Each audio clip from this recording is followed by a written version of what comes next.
안녕하세요. 지식정보투브 디바지식합니다. 한 국가의 문화재는 사회의 삶과 정체성을 담고 있는 값진 유산이자 민족의 상징이라고 할 수 있습니다. 하지만 어떤 경우 외세의 침략과 도난으로 인해 소중한 문화재를 잃어버린 경험도 피할 수 없었죠. 국외소재 문화재 제재단이 2018년에 발표한 자료에 따르면 해외 여기저기 흩어져 있는 한국의 문화재는 무려 17만 2천여 점. 그 중에 오랜 기간 우리를 침략했던 일본은 가장 많은 7만 4천여 점을 소장하고 있었습니다. 미국 또한 4만 6천여 점을 보유하면서 뒤를 이었는데요. 이 밖에도 우리 문화재는 독일, 중국을 비롯한 세계 각지에 흩어져 있다고 합니다. 하지만 지속적인 반환 요구에도 불구하고 많은 해외 국가들은 한국의 문화유산을 선뜻 고국으로 돌려보내주고 있지 않습니다. 그 상징성과 가치가 워낙 크기도 하고 반드시 돌려줘야 한다는 강한 구속력을 가진 법도 사실상 없기 때문인데요. 이렇듯 아직 고국으로 돌아오지 못한 우리 문화재는 무엇이 있으며 그것이 어떤 가치를 지니는지 알아보도록 하겠습니다. 우리는 옛부터 금속공예가 상당히 발전해왔던 나라입니다. 그중 고려시대 금속공예의 정수라 할 수 있는 은제주전자는 12세기에 제작되었습니다.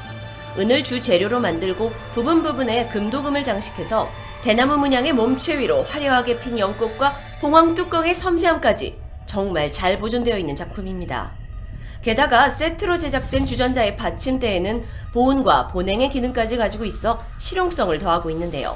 이 은제 주전자는 고려 귀족들로부터 많은 사랑을 받았던 은식기 중의 하나로 12세기 고려인들의 수준급 공예 기술을 잘 나타내고 있습니다. 하지만 이 문화재는 현재 미국 보스턴 박물관에서 소장 중입니다. 1935년 일제강점기 개성 부근에서 출토가 된 후에 보스턴 박물관이 일본인 골동품장을 통해 사들인 것으로 추정되고 있습니다. 초반의 반출 경위는 알 수 없고 출토되기 전 기록도 밝혀진 게 없어서 문화재 환수가 사실상 불가능하다고 합니다. 그래도 우리나라에서 2009년 한국박물관 100주년 기념전과 2013년 삼성미술관 리움 전시회에서 전시가 되었는데요. 과거 고려의 찬란한 기술을 느끼고 자긍심을 느낄 수 있는 기회가 있었습니다.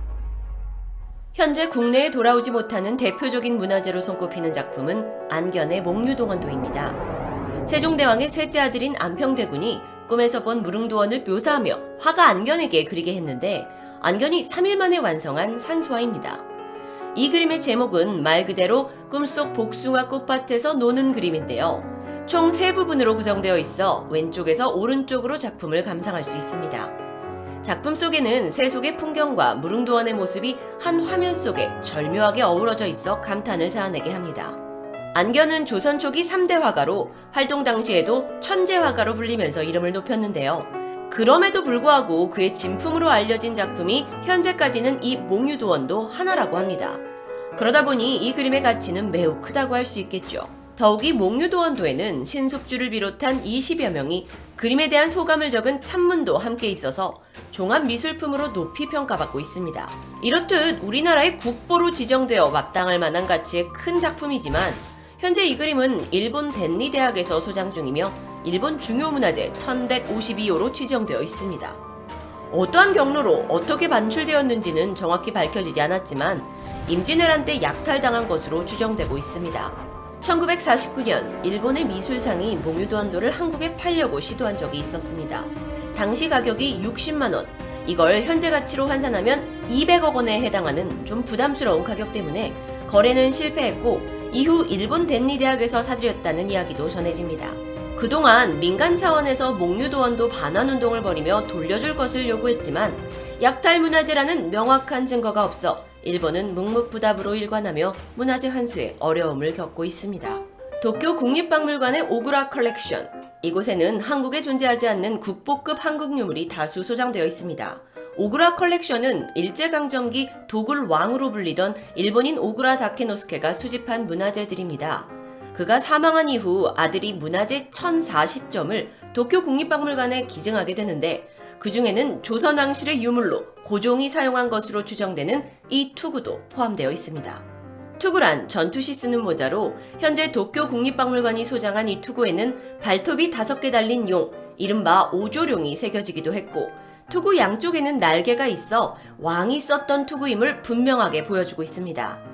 시민단체 문화재 제자리 찾기 대표 해문스님은 최고 군통수권을 상징하는 왕의 투구가 왜 일본에 있냐는 것을 문제 삼으며 고종의 손녀인 이혜경 씨와 함께 거듭 반환을 요청했지만 일본 측은 오구라 씨의 아들에게 기증받은 것일 뿐이라며 문화재 수집의 경로를 잘 모르겠다는 이유로 반환 의사가 없다고 밝혔습니다. 현재까지 남아있는 세계에서 가장 오래된 금속 활자인 쇠물인 직지심최요절은 고려 말인 1377년 백운이라는 스님이 선불교에서 전해져 내려오는 이야기를 모아 만든 금속 활자입니다. 당시의 승려들이 수행과 공부를 위한 학습서라고 할 수 있는데요. 상하 2권 중 상권의 행방은 소실되었고 남아있는 하권은 현재 프랑스 국립도서관에서 보관 중입니다. 2001년 유네스코 세계기록문화유산으로 등재된 직지심최요절은 고려가 금속 활자를 인류 역사 최초로 발명했다는 큰 의미를 가지고 있습니다.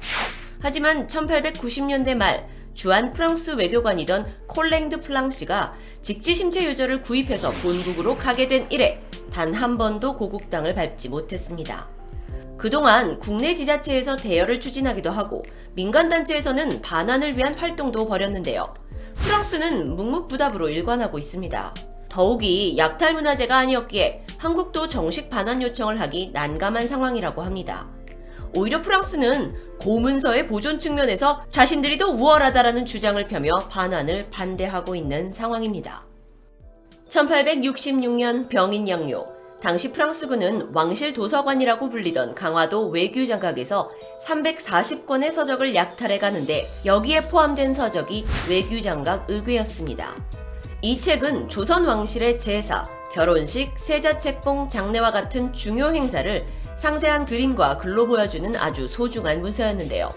약탈된 후 의궤는 프랑스로 가게 되었고 이후 행방을 알지 못하다가 1975년 당시 프랑스 국립도서관 사서였던 박병선 박사에 의해 발견됩니다.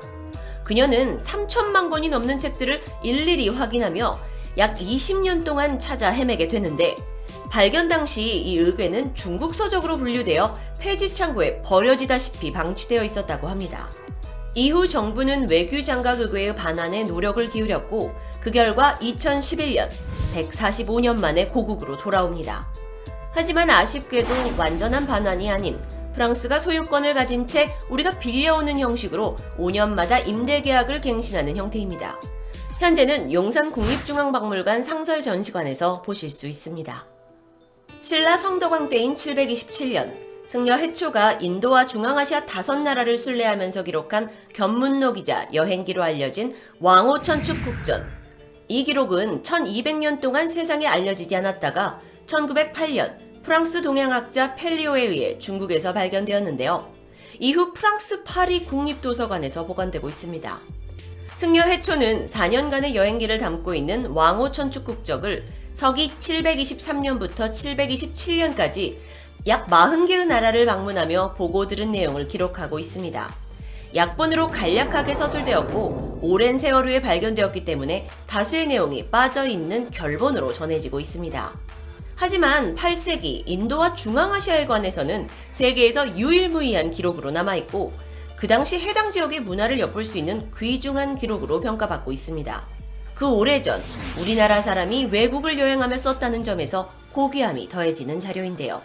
물론 이것은 약탈당한 문화재는 아니기에 공식적으로 한국 정부는 프랑스의 반환을 요구한 적이 아직 없다고 전해집니다. 그렇다면 반대로 우리가 소장하고 있는 외국 문화재에는 어떤 것들이 있을까요? 한국이 가지고 있는 외국의 문화재는 우리가 외세로 인해 잃어버린 문화재에 비해 절대적으로 적은 수로 추정됩니다. 그중 가장 잘 알려진 것은 국립중앙박물관에서 전시 중인 오타니 컬렉션인데요. 중앙아시아 유물들이 주를 이루고 있습니다. 이것은 일본 승려 오타니 고즈이가 중앙아시아 일대에서 약탈한 것들로 일제가 패망하면서 미처 일본으로 가져가지 못하고 1945년 조선총독부가 기증받아 한국에 남게 됩니다.